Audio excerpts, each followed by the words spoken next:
السلام عليكم ورحمة الله وبركاته. وايد سلام مeel kasta aad joogtaan ba shacabka Soomaaliyeed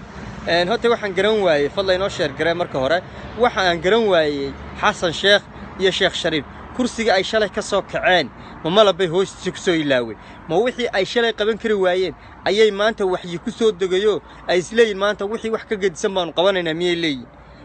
Sheekh Shariif ninkii shalay lahaa miyaanu ahayn dadka waxaan ugu jecelnahay qofka aan nabad rabin qofka dadka isku dira meelaha dagaalku ka jiraan qofka ka sheekeeya ayaan dadka ugu jecelnahay ninkii lahaa miyaanu ahayn Xasan Sheekh ninkii lahaa qaraxa Muqdisho ka dhaca waa iska normal laakiin qaraxa Kenya ka dhaca aad habeenka kama seexdo ninkii lahaa miyaanu Xasan Sheekh ahayn ninkii badda iibiyay Cabdiraxmaan Cabdishakuur aha ee badii saxiixay maanta inta hadhay wuxuu rabaa inuu saxiixo Kenya bal saddexdan nin ee la bartay bal hoota iyaga nin badii buu gato halka iska dhiga Soomaalidood ka waxba oran maayana badii buu gato inta hadhay buu rabaa inuu Cabdiraxmaan Cabdishakuur uu iibiyo labada Shariifow kursiga aad ka soo kacdeen ma malabad ku soo dililowdeen maalin walba hanjabaad bad media house soo marisan dawladda iyo shacabka Soomaaliyeed idinku dib iskugu noqda shacabka idin taageersan xagee joogaan bal taan noo sheega shacabka gobolka Banaadir maanta waa kuwa helay matalaadi aqalka sare in maqaamka Muqdisho waa soo socda horumarka iyo nabadda maanta ka jirtana caalamka meel walba waa laga ogyahay Soomaaliyeed dhaaftay haddaba Soomaaliyeed bal waxaad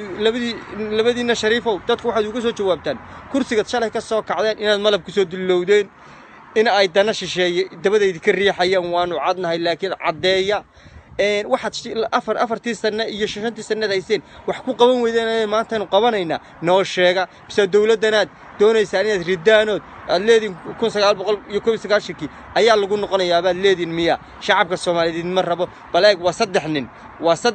saddexdan iyay bolos waa Cabdiraxmaan Cabdishakuur Sheekh Shariif iyo Xasan Sheekh shacabkay wataan waayo shacabka Soomaaliyeed bal cid mucaarada soo sheega wajiyo cusub oo aqoon-yahaniina oo balku dawladda ku mucaarada soo sheega cid dawladda ku mucaarada bal soo qabta ma jirto haddaba bal idinku dib iskugu noqdo oo bal cid idin taageersan iyo cid media wax ugu soo idin dhageysata iyo commentiyadiina dib u soo akhriyo oo iyo historygiino bal shacabka Soomaaliyeed u kaalay baa idin leenahay waa la idin akhristay idinkuna ka hor leexday media jiil cusub baa nabad iyo nolol kala wareegaysa xilka haddii loo baahdana dawladdani iyadaaba sii shaqaynaysa waanaanu taageersanahay laakiin oo historyga qof walba inuu dib ugu noqdo ayaa wanaagsan anjabaadaasina meediyuhum baad maalmo soo martay cid dhageysanaysa ma jirto kursigan haddaad meel ku soo dilowdeen iyo haddaad imaaraad ugu shaqaynaysan iyo Kenya adeertan idin suurto galayso dadkan iyo dalkan ma ugu dhaqaaqay horu socdaa marka raalli ahaada